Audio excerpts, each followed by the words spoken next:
Magandang araw sa inyong mga idol, ano? Dito naman tayo, punta naman tayo sa ating pag-vlog. So babalikan natin si Nanay Rebecca, ano? Dala natin. So yung last na 1,000 na nabilin doon sa 1,200 nung nakaraan, pinamili ulit natin ng grocery. Ito, grocery o bigas. Ayan, kita ninyo mga idol. So dadalhin natin yan 10 kilong bigas at saka ito may gatas, may noodles, may tinapa, ano? Yan ang mga idol. So sulit tayo ngayon guys. Pupunta tayo para kumustahin natin si Nanay Rosita, si Nanay Rebecca ngayong araw. At dahil ay okay na rin, siguro yung kanyang ating pinabungbungan, ano, pending-dingan natin sa bahay niya. Sana ay okay na ngayon. So ito na yung ating nahuman, natapos sana, ano. So tara mga idol, samahan niyo ako, kumustahin natin sila kung ano nang lagay ng kanilang dingding, kung okay na ba. So samahan niyo ako mga idol. Idol, ano, dito tayo ngayon sa lugar ni Nanay Rebecca, ano. Sana dito lang close Tagbina. Sa Golden Sol.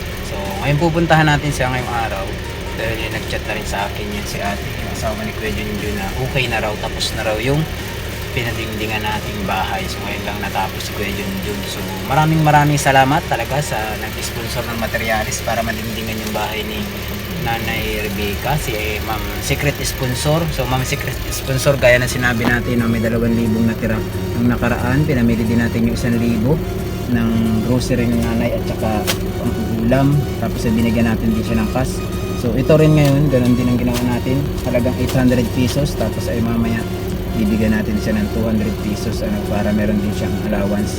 So binudget ko lang talaga 1,000 na yun. Ito guys, halagang 800. Kanang meron tayong tinapa, noodles, gatas at saka bigas 10 kilo. So pag sigurado na yung bigas na, meron na siyang maisasaing ng ilang araw, diba? So maraming salamat kay Ma'am Secret Sponsor na nagbigay ng pangmaterialis ni Nanay. So ito po yung last na pera na hawak ko para kay Nanay Rebecca. So hindi ko siya hinatag, gaya na sinabi mo, hindi ko hinatag ng buo ng pera.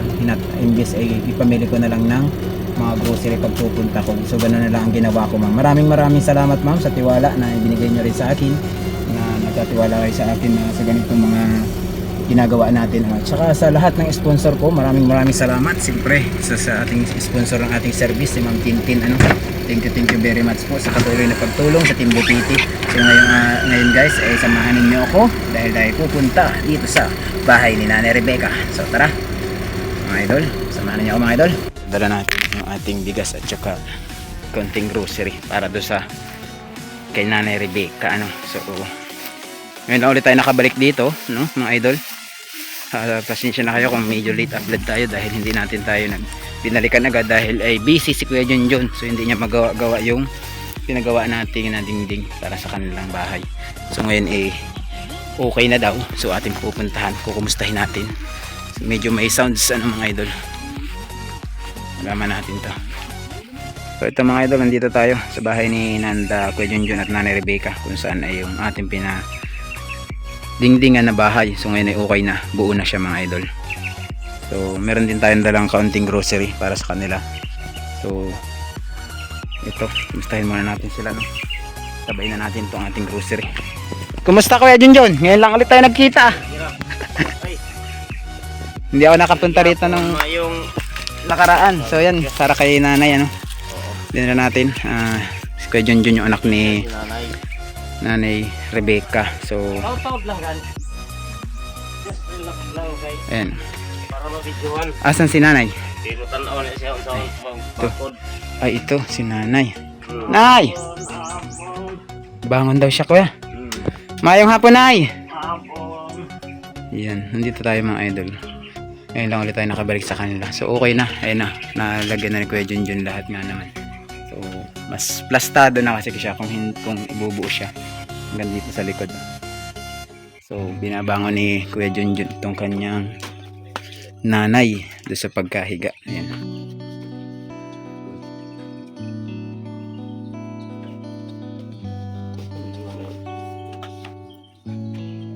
Grabe mga idol, hindi sanay talaga siya. Hindi niya kayang ibangon yung sarili niya, kaya inaalalayan siya ng kanyang anak. Ayan, buti na lahat, napakabait na anak ni Kuya Junjun. Hindi niya pinapabayaan yung kanyang nanay.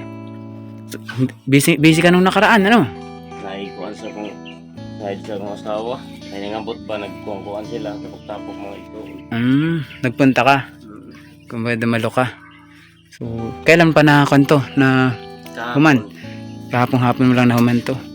So, okay na siya. Mas plastado na siyang tingnan mga idol kasi kuha na siya. Buo na. Hindi na siya kagaya nung nakaraan butas. May mga siwang. Yung okay na siya. Kita niyo naman mga idol. Mas plastado yung pisto ni nanay. Hindi na masyadong malamig. Ano nay? Dili na bugnaw kaayo nay no? Igang na po. Igang karon kay init man kayo. Okay. Pero pag maulan dili na bugnaw ano. Kalaban naman karon init kayo. So ito ng mga butas na to hindi na yan pinaglalagyan para meron namang singaw ano. May hangin na magpasok. Tapos din sa kwan, laging bukas ang pintuan nimo pag adlaw. Pagka gabi isasarado. Kumusta ka naman ay? Kumusta yung pakiramdam nimo? Wala ka ng herbal. Ako'y dala na ay grocery. Inabot ko kay Kuya Junjun. Kanang meron ding gatas. Magpatimpla ka ng gatas, ano? May kuwan yung Kuya Junjun, girid mo kay nanay. Kanang noodles o tinapa, pansudan, o bugas. So yun yung binili po natin dyan ay galing kay Ma'am Secret Sponsor. Ayun yung ating mga noodles at saka kuwan. Tapos nandun yung bigas sa kuwan. Ayan na may gatas ka diha. Ano? Pantimpla.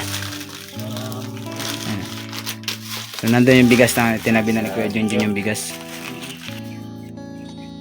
Tapos halagang 1,000 man yun. So bibigyan kita na 800 man yung pinamili na ako. Meron pang naiwan na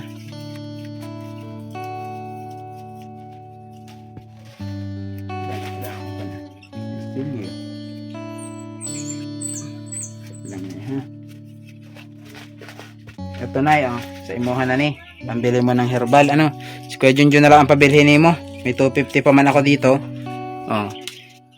Kanan mo na dito na lang Kuya Junjun. Kuya Jun. Kana ikaw na lang magpalit ng herbal ni nanay na kailangan ano na may 250 akong hinatag sa kanya. Palitin mo na lang para meron siyang kaya hindi ko man kabalo yung herbal nimo na pinapalit kung ano yung mga herbal nimo ano. So yan maraming salamat pala sa nag-sponsor ng materialis na Nanay Rebecca. Kay Ma'am Secret Sponsor. So okay na po. Meron na pong dingding yung bahay ni nanay. So hindi na siya malamig. Ang sabi ni nanay ngayon ay igang naman kaayo. Isod pod kay mainit ngayong panahon. Ayan. Okay na yung kanyang Hindi na nga sinagad ni Kuya Junjun yung pinakaitaas dahil wala nang hangin papasok. Ano Kuya Junjun? Para mahungaw. So pero hindi na siya maaagihan. Kung aagi lang diyan hindi nakakayahin. Ayan. So, si nanay, lipay kaya si nanay, hindi lang si nanay makapag-istorya kasi nahihirapan si nanay mag-istorya mga idol kung hindi. Once, pag lumalakas pala ang boses si nanay, nanginginig na. Hindi siya, kana, ito anak ni kay nanay. Siya na lang, ikaw na lang bibili ng kanya, herbal ano? Kay na may saggawas naman lang yan. Magawas mo niya, mga kung misis. Para meron siya kung anong kailangan niya. So, nung nakaraan, nagpunta rin ako rito. Lahi man na yung nandito, ano? Lahi man yung nagabantay na naman. Siningay. Naagyo, magali sila. Naglata. Hindi dito. Nagluto sila langka. Sila yung nagbabantay nung nakaraan. Nung nakaraan kasi, yung napunta ko rito, wala ka. Kana man nakatira dito. Sa bahay na to. Ang nandito, ano? Sila ni Manong. Yung isang kapatid mo rin daw yun. Ayun. Hindi man si nanay limot, no? Hindi siya nakakalimot, no? Tarong ang kanyang utok, no? Yung hindi pa siya hindi siya ingon ay nakakalimot. Talagang nakon lang yung katawan niya, na-paralyze. Mga ugat lang ba? Hindi kasi ni nanay mai-upi na ganyan yung palad niya. Talagang nakagano na lang siya. Kung mapansin niyo mga idol. Once na ginagalaw niya, nanginginig ang mga lahat ng kanya katawan. Kaya kailangan na niya ng may alalay once na babangon siya, hihiga, pati sa pagkain, ano? Tanan na gyud. Tanan. Pampers na gani siya. Si nanay, sino nagapaligo kay nanay? Kanang, Sikin si nanay, puli-puli. kanang puli-puli ang mga babae. Mm-mm. Karong ginaman sila tumanggod ako. Sila sa mga nagligo. Sila magpaligo. Kabunsuhan na ninyo ni? Sa bae. Sa bae. Laki ang bunso. Mm. So yun mga idol, ano, okay naman itong kay nanay na dingding. So konti na lang, sabi ko Junjun, ito na lang ang kukulangin niya, pansahig dito. Kasi ito, sasahigan pa ni Kuya Junjun. Hindi kasi sila pwedeng maglagay ng kwan dito, konkrito, kasi hindi naman, kumbaga pinapuyo lang kayo. Oo, Kuya Orman.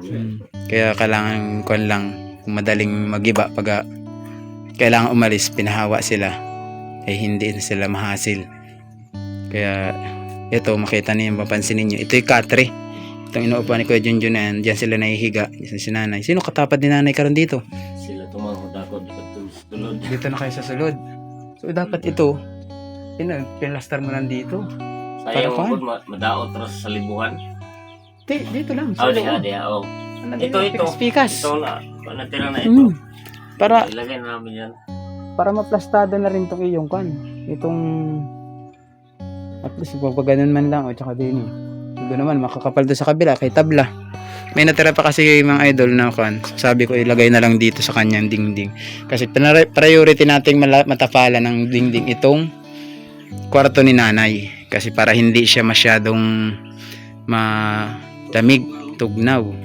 Kasi reklamo ni nanay talaga daw ay tugnaw kaayo. So si nanay nanginginig na nga, hindi pa nilalamig. Lugod na pag nilamig. Manginig na natuluyan, no? Masamot na ang kilig ni nanay. May kung kilig ni nanay ay yung na-inlove, kilig, ay okay ra. Ay dili man, lahi man yung panginig, ano? Sa lawas, di ay lipay ka kayo, nay. Kay naay karon la ako nagbalik ba? Dugay akong di nakabalik, no? Kay may mga pinuntahan kasi akong ibang naman. Punta ako nung nakaraan sa Agustin. Balik Magbalik ako rito once na may may blessing na dumarating sa ako at yung pwede kong mabigyan ng tulong tulad mo. Ibabalikan nato, no, di ba? Pero wag kang aasa na bukas isang adlaw nandito. Kung kanos ara ako makaanhi, maurag yun. Magpasalamat ka dahil kay naamay tayo nagkita ta ulit, no. Di ba? Kay ang aking Bisaya bayanay ay lahing sa Tagalog. Padulong sa Tagalog ang aking Bisaya banay. Sige lang mo kasabutan sa makasabot ka ng Tagalog. Maayo. Taga rito talaga kayo sa mismo sa Tagbina? Sila kay dayom na mamahan. Ang Sila nanay. ito si nanay Rebecca ang taga rito. Pero ang amahan nimo dili taga dito. Misamis, layo ay din, no?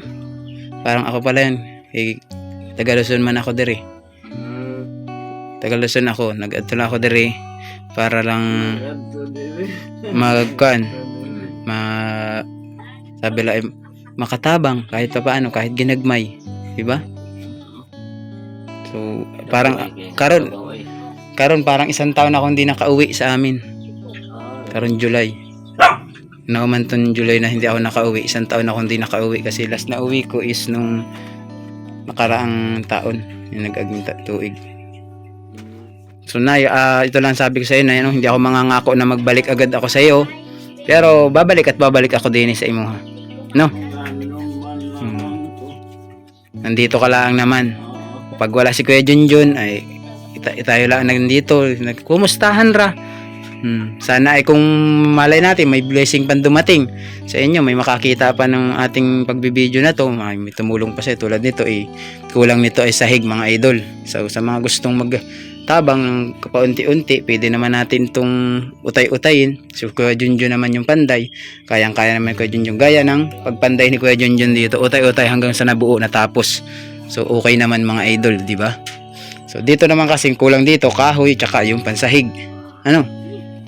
So, kung ikaw ang tatanungin ko Kuya Junjun, halimbawa magkaroon tayo ng blessing, kaya mo bang gawin to agad-agad? Kung may materialis tayo, Materialis, mga 2 araw. mga 2 araw. Kano, Hmm. pero mga ako manigit sa stress, nag-order mo tanak ko, wala mo sila kukuhan. Para talaga kinahanglan ako mandi ay. Nagkambas ka na rito? Hmm. Tapos, pagkambas mo, Ako mandi mo kaon, kay kuhan man eh. nasa pila ang estimated mo ng mga kahoy na kailangan diha? Kuhan man ka do stress nga 12. Ang tatagan anay na pulo, ang iyang Ang tagas ng kahoy, gano'ng kataas? 12? alanganin mo gud ang 12, do magpuputol ka na lang. Mga 11 ka pinamagamit, gano'n. pulo ka buok, tapos 10, upat ka puro lang gali 3 to gali og 16 tanan ra. 16 tanan. Ka 12 o. Tapos ano isasahig nimo diha? Anong salog mo? Kuan ko tabla. Tabla. Apil ako tabla. Tabla. Di pagtabla man sa tabla din wala.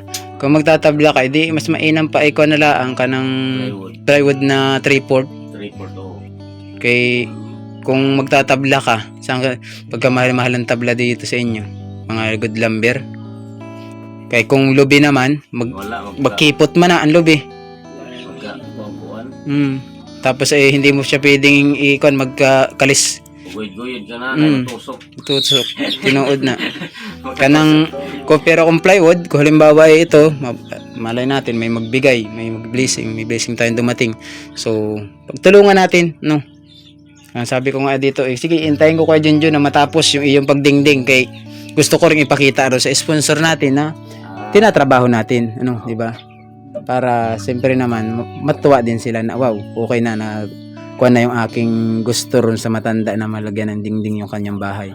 Yun yung aking pasabot doon. Kaya ako yung nagtatanong lagi doon sa asawa mo na, te, okay na ba? Nagpanday na ba ni Kuya Junjun? Kasi gusto ko siyang i-update. Yun. So yan mga idol, ano, sana ay ma-share ninyo ulit itong video na to, no, kay Nanay Rebecca sa mga gusto pang tumulong. Kay Nanay Rebecca, ito po ay sasabihin ko na sa inyo ang kailangan ni Nanay dito ay sahig dahil ito po ay lupa lang. Kumbaga inuna nila yung palibot tapos yung katrin nila nilagay na lang sa tunga o at least hindi na nakalapat sa lupa yung hihigaan, diba? Pero kama lang ito na pang good for 2 person, 3, no? Kuan naman. Pandalawang tao lang yan mga idol, ano, sapin-sapin pa nga ni Kuya Junjun. Nilagyan lang doon ng tabla para magkasya, tapos nilagyan ng tawag dito banig na sapin para hindi siya makita na butas-butas yung ilalim. So yan mga idol, hindi ko na rin muna pakabaan tong ating video na to. Binalikan lang natin dito si Nanay at saka itong ating pinadingding ay para makumusta natin kung talagang okay na, kung natapos. At ito naman mga idol ay okay naman na. So wala nang problema rito. Balot na si Nanay ng harang. Dito kasi hindi na nila nilagayan kasi pag kung puro hardiplex na daw, wala nang hangin papasok. Tapos sisilungan kasi ito mga idol. Kaya magtataka kayo kung bakit may ganito. May silong kasi to. Silong ang nakasilong ang planning dun sa bahay. So lalagyan pa niya ng sahig dyan sa ilalim. Kumbaga nakahangin. So yan mga idol, maraming salamat ulit, Nay. Dili na ako magdugay, no? Okay, sakon nga lahat ng itinabang ko dito hindi naman sa ako mismo gikan sa sponsor ni mo na si Ma'am Secret Sponsor. Ayaw lang niya magpabanggit ng pangalan niya, pero na-appreciate niya, masabihan lang na salamat sa Secret Sponsor. Ayan. Istorya na eh. Istorya. Salamat Ma'am Secret Sponsor. Ayan. So yan mga idol, ano, maraming salamat sa inyo lahat at sana i-share nyo pa rin tong video na to ni Nanay Rebecca. So na mission complete tayo dito sa dingding ni Nanay, okay na. So si Kuya Junjun, anong masasabi Kuya Junjun? Maraming salamat po kung sino man kayo. Ayun. Kasi Salamat. ang sponsor po nila ay hindi nagpabanggit ng pangalan. Bukal sa puso nila yung pagtulong. Kahit hindi na mabanggit yung kanilang pangalan, ang mahalaga ay matulungan yung tao na dapat matulungan, ano. So maraming salamat ulit po sa ating secret sponsor from Chicago, ano. So God bless po sa inyo at sana ay mas marami pa kayong blessing na dumating sa araw-araw at lagi nating isama ang bawat isa sa atin sa ating mga panalangin na naway bigyan pa tayo ng mas maraming blessing para mas marami pa tayong matulungan tulad ni Nanay, isa sa ating natulungan. So thank you ulit po at maraming salamat. So hanggang dito na lang po ang ating video. Maraming salamat ulit. Bye bye mga idol, no? Mission accomplished tayo sa dingding ni Nanay Rebecca. So maraming salamat po sa patuloy na nagsuporta ng time na ginagawa natin to. So ma'am, yung pera na 2,000 natira sinabi ko sa iyo nung nakaraan okay na. Binili na natin ngayon ng kan ulit yung 1,000 nung nakaraan. 1,000 din binili din natin ng ganun. Tapos tinatagan din natin siya ng almost 300 ata nung nakaraan. Tapos ngayon 200 kasi halagang 800 yung pinamili natin. 10 kilong bigas at saka may noodles din pa gatas. So yun, maraming salamat sa lahat na patuloy sumusuporta kay JP Bentong TV. Huwag niyo kalimutan i-like and share ang ating mga video. At sana ay patuloy nyo pang subaybayan yung ating mga ganitong content vlog. So hanggang dito na lamang po mga ka-idol, and God bless everyday. Kasama pa rin natin si Sparko, sobrang init ngayon.